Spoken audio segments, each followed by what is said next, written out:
안녕하세요. 경제 읽어주는 남자 김광석입니다. 반갑습니다. 많은 분들이 이 질문을 주십니다. 미국 국채금리 5% 갈까? 5% 뚫을까? 그 말을 또 옮겨 얘기하면 미국 주식 또 버블인가? 5%를 만약에 넘어서면 미국 주식이 버블 붕괴가 일어나는 거 아닐까 하는 이런 질문들을 정말 많이 갖고 계십니다. 그래서 미국 국채금리에 대한 이해, 본질적인 이해, 그것이 어떻게 결정되어질 것인지 그런 결정 요인들을 좀 들여다보고 또 나아가서 미국 경제 전망까지 해드리겠습니다. 미국 경제가는 도대체 어떤 방향으로 흘러갈까? 그것이 결국 국채금리를 결정짓는 요인이 될 테니까요. 그 본질적인 질문에 대해서 지금부터 하나하나 답변 드려보도록 하겠습니다. 정말 그동안 미국은 기축통화국으로서 달러를 막 찍어내기만 해도 되는 참 부러운 나라죠. 소비국이고 달러를 찍어내고 수입에 의존하고 그러면 됐었죠. 그러면 달러를 찍어내면 찍어낼수록 달러 가치가 떨어지는 게 아닌가 이런 생각을 해볼 수 있겠죠. 그렇지만 그만큼 달러에 대한 수요가 집중되어 왔기 때문에 달러 가치가 떨어지지 않고 있기도 합니다. 또 보시는 것처럼 이제 자유의 여신상이 아니라 트럼프 여신상이라고 표현해야 되나요? 어떻게 해야 되나요? 트럼프 대통령이 마치 내 맘대로 가겠다, 나는 이 길로 가겠다 하면서 움직이는 모습이고 그대로 세계 경제가 뒤쫓아 움직이지는 그런 모습이 전개되고도 있습니다. 자, 그러면 트럼프가 나는 나의 어떤 원칙을 세우겠다, 세계 전체를 내가 휩쓰는 그냥 내가 세계 전체를 장악하는 그런 닥터린, 어떤 트럼프 원칙을 세우겠다라고 하면서 움직이고 있는 모습인데요. 향후 2025년 미국 국채금리에는 어떤 영향을 주고 그게 결국 세계 경제에 어떤 영향을 미칠지 궁금한 것들이 많이 있으시죠? 하나하나 답변 드려보도록 하겠습니다. 첫 번째, 국채금리는 도대체 무엇인가? 국채금리의 움직임의 의미는 무엇인가? 그러니까 역사적으로 좀 보았습니다. 1970년대부터 오늘날에 이르기까지 미국 국채금리의 레벨은 전반적으로 우하향했습니다. 다만 유독 치솟은 구간이 있죠. 1980년대 초반 오일 쇼크에 따른 충격이 있었을 때 미국 국채금리가 또 충격적으로 끌어올라갔습니다. 또 2008년 글로벌 금융위기 때도 치솟은 적이 있었고요. 그 이후 2020년 가장 낮은 국채금리를 보였었습니다. 이후 세계 인플레이션이 야기되고 미국은 대대적으로 금리 인상하면서 국채금리가 다시 치솟았었고 금리 인하를 단행하는 듯 하면서 국채금리가 떨어지는 듯 했지만 또 최근 트럼프 이슈다, 미국 경제가 너무나 견조하다 이런 것들이 내비치면서 국채금리가 지금 다시 꿈틀대고 있습니다. 이러다가 이게 5%를 돌파하는 건 아닌가 이런 우려도 많이들 하고 계십니다. 전반적인 추이를 설명해 드렸다면 이 국채금리가 움직인 전반적인 배경, 첫 번째는 무엇과 무관하지 않다? 기준금리 결정과 무관하지 않다. 역시 미국 역사적인 기준금리 추이를 보여드리고 있는데요. 기준금리가 1980년대 정점을 찍고 거의 20% 정도에 달하면서 기준금리가 올라갔을 때 그때 다시 한번 보여드리겠습니다만 국채금리가 정점을 향해 치솟았었죠. 그 이후 기준금리가 추세적으로 우하향하고 특히 2020년 팬데믹 경제 위기 때 이 경제 위기를 극복해보자 하면서 대대적으로 금리 인하와 유동성 공급을 단행하면서 이른바 완화의 시대가 오면서 국채금리, 시중금리도 다시 앞으로 가보면 바닥을 기록한다라고 볼 수 있겠습니다. 그 이후에 다시 기준금리가 이렇게 5.5%를 향해 인상되는 경로하에 있었고 그 이후 국채금리가 치솟게 되었다. 그러니까 기준금리의 결정과 국채금리의 향방과 무관하지 않다. 큰 틀에 있어서 중장기적인 틀에 있어서 기준금리 결정과 국채금리의 향방은 무관하지 않다. 이게 첫 번째로 드리고 싶은 제 의견입니다. 물론 기준금리는 매일 결정하지 않아요. 기준금리는 매월 결정하지 않아요. 1년에 8번 FOMC 회의가 있으니까 그러니까 거의 뭐 한 50일에 한 번 이 정도 금리를 결정하는 겁니다. 근데 50일 동안 금리의 변동이 없단 말이에요. 혹은 지난 FOMC 회의 때는 금리를 동결했으니까 금리 동결 기간이 50일 이상인 거예요. 근데 국채금리는 계속 왜 움직입니까? 기준금리만이 아니죠. 추세적으로는, 장기적으로는 기준금리의 흐름에 이 균형점이라 생각하고 기준금리라는 균형점을 찾아서 10년물 국채금리도 시중금리도 같이 움직이는 경향성이 있겠지만 기준금리 이외에 다른 영향 요인들이 있기 때문에 국채금리가 또 오늘 이 시간에도 이 순간에도 요동치고 있는 것 아니겠습니까? 그러면 기본적으로 여러분은 미국은 금리를 어떤 수준의 기준금리를 목표로 지금 중립금리가 3% 정도 되잖아요. 3%라는 중립금리를 향해 기준금리를 어쨌든 천천히 더디게 신중하게라도 인하해 나가긴 나가겠구나. 당장은 아니고 26년까지 혹은 27년까지 그 중립금리를 목표로 금리를 인하해 나갈 수는 있겠구나. 그러면 균형점이라고 생각해 본다면 지금의 국채금리, 10년물 국채금리는 높은 수준이구나. 좀 하향 안정화 되겠구나. 이런 그림을 그리시면 어떨까요? 물론 이것만이 국채금리를 결정짓는 유일한 요인이 아니라는 관점. 두 번째, 중요한 이 국채금리 움직임에 의미를 더해줄 굉장히 중요한 변수가 미국 거시경제의 건전성입니다.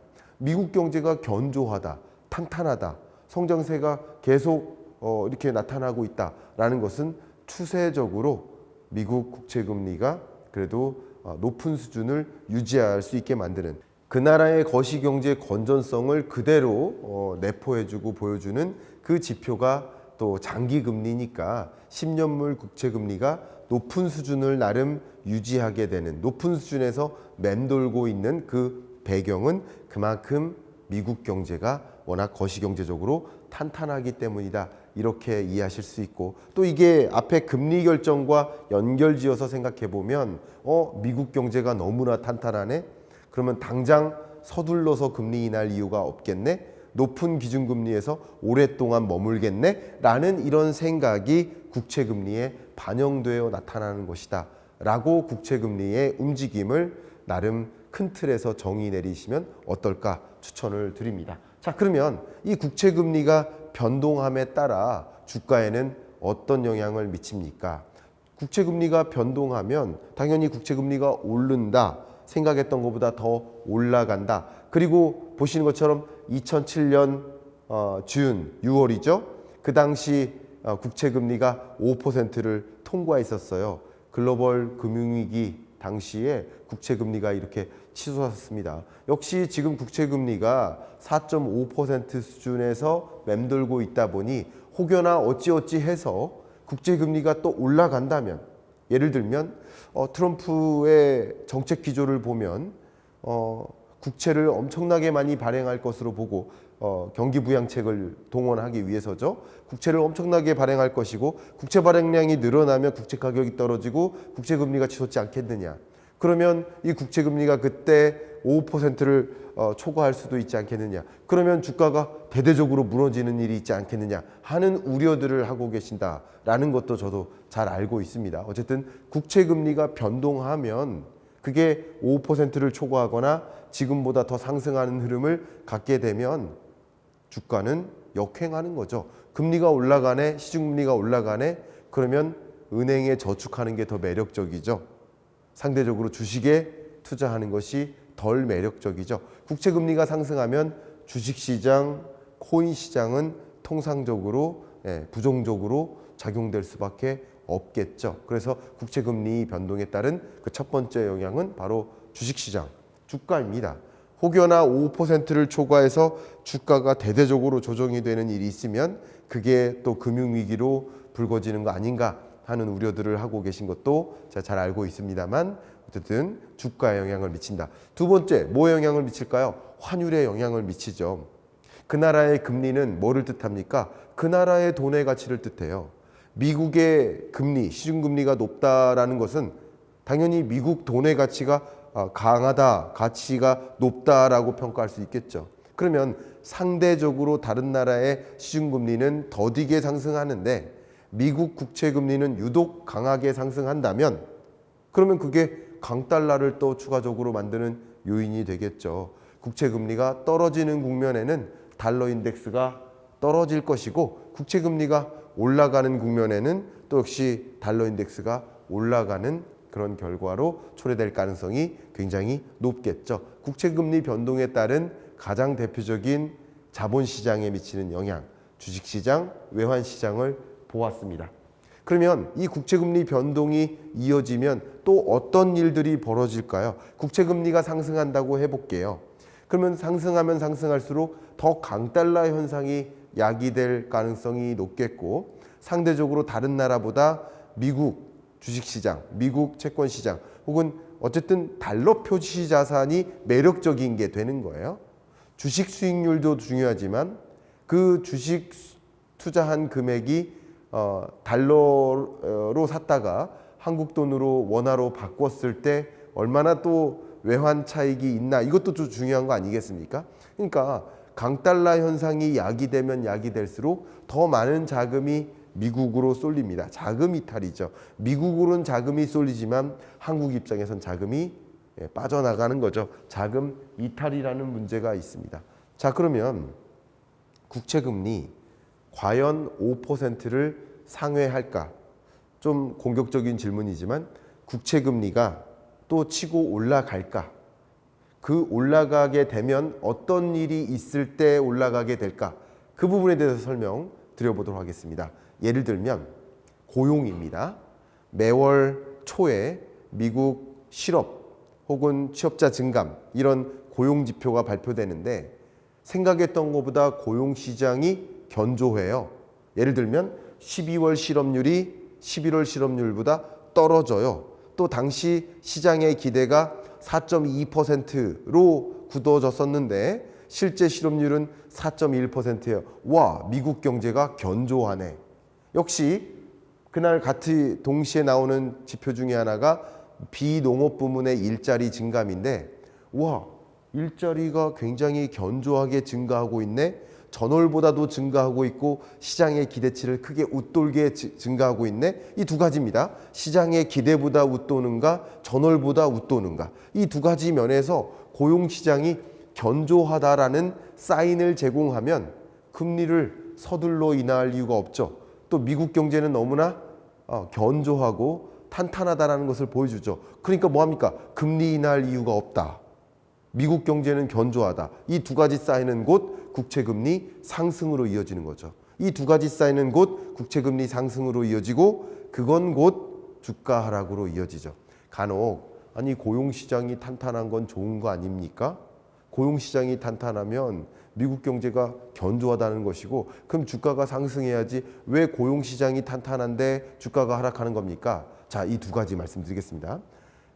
국면이 어떤 국면인가를 정의 내리셔야 됩니다. 지금이 여름인가 겨울인가가 중요한 거예요. 여름인데 찬바람이 불어요. 너무 좋은 거죠. 겨울인데 찬바람이 불어요. 너무 나쁜 거죠. 어떤 국면이냐가 중요한 거예요. 이해가시죠? 같은 찬바람도 실수로 에어컨을 틀었어요. 에어컨과 온풍기가 겸용으로 되어 있는 그런 기기가 여기 있다고 해볼게요. 근데 뭔가를 눌렀는데 찬바람이 만약에 나와요. 다시 한번 강조하지만 여름의 찬바람은 땡큐죠. 그러나 겨울에 찬바람이 불면 너무나 힘들죠. 마찬가지 지금 우리 세계 경제가 고민인 게 뭐예요? 바로 금리예요. 기승전 금리예요. 근데 금리 결정이라는 면에서 시장에 더 유리한 환경에 놓이나 안 놓이나 그럼 금리 인하를 기대한다라는 관점에서는 고용시장이 어느 정도 좀 냉각되기를 바라는 거죠. 너무 견조하니까 금리 인하가 계속 미뤄지는 거다라고 생각하니까 고용지표가 좋게 발표되면 good is bad, 시장에는 나쁘게 작용하는 거다라고 말씀드리고 금리 결정이 주안이 아닐 때, 주요 고려 요인이 금리가 아닐 때 그럴 때는 경제가 탄탄하다, 주식시장은 긍정적으로 작용할 여지가 있겠죠. 그렇게 두 가지 다른 국면을 구분해 놓고 이 고용과 금리 그리고 그게 시장에 어떤 영향을 미칠지를 판단하시는 데 도움이 되셨으면 좋겠습니다. 역시 물가와 금리 관계를 보겠습니다. 기준금리는 계속 똑같아요. 계속 물가라는 지표, 고용이라는 지표, 혹은 어떤 발언 이런 것들이 나올 때마다 시중금리가 요동치는 원인을 들여다보는 겁니다. 물가 상승률이 전월보다 떨어져요. 그리고 시장의 기대보다도 떨어져요. 물가가 떨어져 주네. 높은 이 인플레이션 때문에 금리를 올렸던 건데 물가가 떨어져 준다면 금리 인하를 지금 해도 되겠구나라는 시장의 기대가 고조되겠죠. 그러니까 금리가 상대적으로 금리 인하에 대한 기대감이니까 시중금리가 떨어지는 거죠. 반대로 물가가 전월보다도 올라가네. 시장의 기대치를 넘어선 수준으로 올라가네.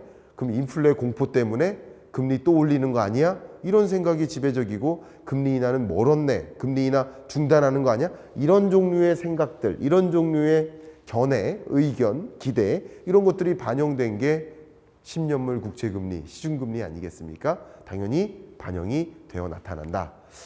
또 역시 중립금리에 대한 결정에 따라 금리가 결정된다. 무슨 말이냐? 지금은 미국이 운용하고 있는 기준금리가 4.5%예요. 그러면 중립금리가 3%라고 한다면 향후 약 1.5%포인트만큼 금리를 인하해 나가겠구나. 금리 인하의 여정이 이만큼 있겠구나. 이렇게 생각한단 말이에요. 근데 중립금리를 만약에 올려요. 미국은 굳이 3% 중립금리까지 내릴 필요 없어. 4%도 괜찮아. 라고 중립금리를 더 높게 추정하는 의사결정이 내려진다. 그러면 금리 인하 없겠네.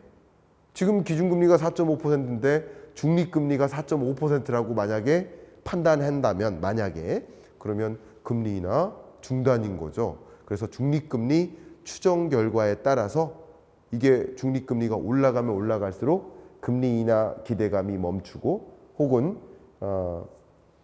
금리 인하 중단설이 더 고조되고 그게 시중금리에 부정적으로 영향을 미치겠죠. 이해가시죠? 그래서 중립금리에 대한 판단 그것도 금리에 영향을 미치겠다. 국채금리에 영향을 미치겠다라는 분석해드렸습니다.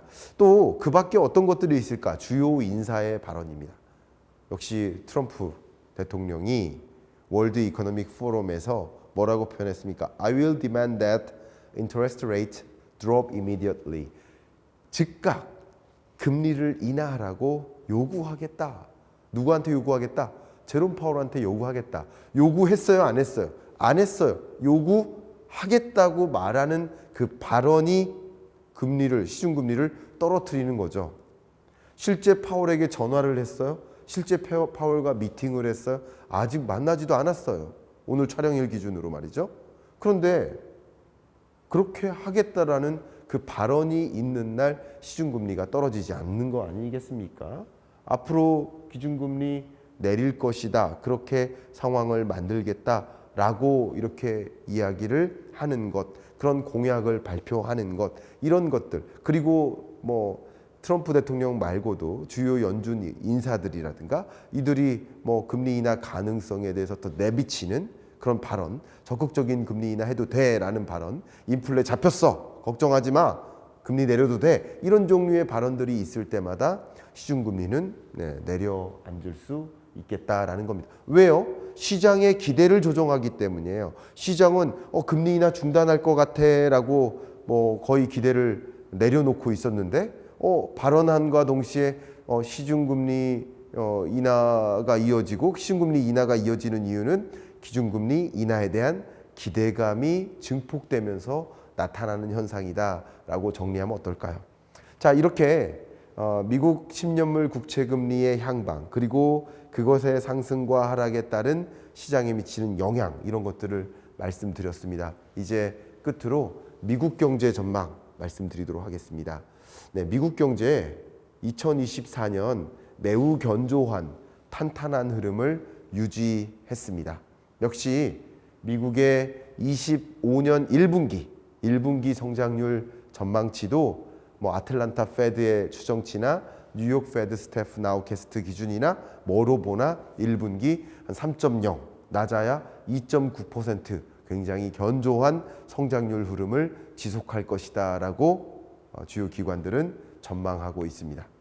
자, 1분기까지만이 아니라 23, 24, 25년 연속으로 2% 후반대의 성장률을 유지할 것으로 전망합니다. 정말 더 많은 돈이 미국으로 쏠리고 미국 주요 기업들은 더 적극적으로 R&D 투자 지출을 단행하고 신규 투자와 신규 고용과 또 신규 소비가 이어지다 보니까 미국 경제가 굉장히 견조하게 선순환하고 탄탄한 것이 아닌가 이런 생각을 해봐요. 자, 이런 것을 본다면 향후 10년물 국채금리가 굉장히 빠른 속도로 급락할 것이다 라고 기대하기는 어렵겠죠. 아무래도 미국 경제가 너무나 견조하기 때문에 그게 반영된 미국 10년물 금리는 그래도 높은 수준을 유지하고 그게 또 역시 강달러 뉴노멀을 만들 요인이 될 거라고도 생각을 합니다.